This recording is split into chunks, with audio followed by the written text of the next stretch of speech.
If staying at home feels better than going out, I need you to hear this before you scroll.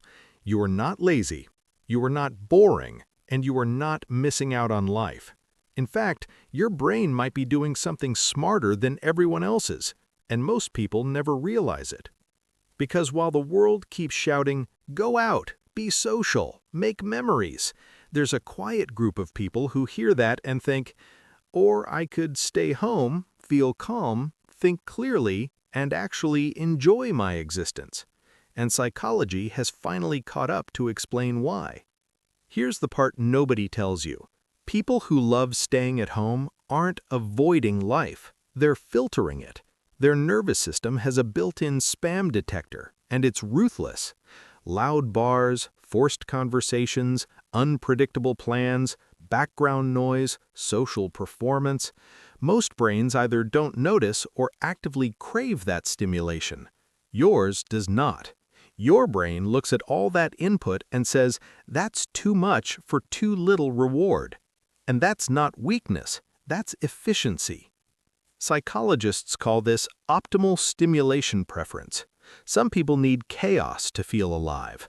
Others feel alive when the chaos turns off. When you're at home, your brain finally drops out of survival mode. Your heart rate slows, your thoughts stop racing, your body stops bracing for the next interruption. You're not doing nothing, you're recovering from a world that never shuts up. That's why home feels sacred to you, not because it's small, but because it's predictable. You control the lighting, the temperature, the noise, the pace. There are no social expectations waiting to ambush you, no performance, no explaining yourself, just you existing without being evaluated. For people with sensitive nervous systems, that sense of control isn't comfort, it's medicine. And here's something funny. Society labels home lovers as unmotivated, but research consistently shows the opposite. People who prefer staying home score higher in introspection, creativity, and long-term planning. Their minds don't scatter outward, they go inward. That's where connections form, that's where ideas mature, that's where clarity lives. Think about it. Breakthrough thoughts almost never happen in loud rooms. They happen in showers, late at night, on quiet mornings, on the couch with a blanket staring at nothing. Staying home gives your brain space to finish sentences it never gets to complete out there. That's why so many home-loving people are secretly deep thinkers. While others are collecting moments to post, you're collecting insights. While others chase stimulation, you're building an inner world that actually sustains you.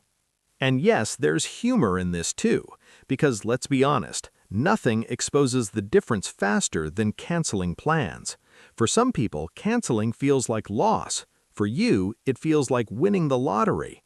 Suddenly, there's time, energy, relief, that little rush of joy when you realize you don't have to put on real pants or pretend you care about a conversation you've already had 10 times. That's not antisocial, that's selective. You don't hate people, you hate unnecessary friction. You don't avoid connection, you avoid depletion. There's a difference, and your body knows it even if culture doesn't. Now, there is an important distinction we have to make, and this is where this video actually respects your intelligence. Not everyone who stays home is thriving. Some people hide at home because the outside world feels unsafe. Anxiety, trauma, depression. For them, home can become a shelter that slowly turns into a cage, and that matters. So here's the honest question, no judgment attached. When you stay home, do you feel fuller or smaller?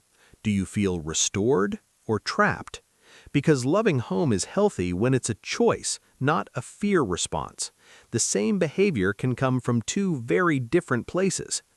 But if staying home makes you feel clear, grounded, creative, and emotionally regulated, then congratulations, you've discovered something most people spend years chasing in the wrong places.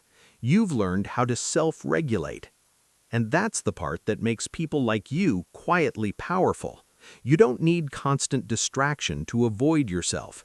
You can sit in silence without panicking. You can be alone without feeling abandoned. That's emotional maturity most people never develop because they're terrified of stillness. There's a reason so many people feel uneasy when they're finally alone. Silence turns the volume up on unresolved thoughts. Staying home forces honesty, and not everyone is ready for that. You are.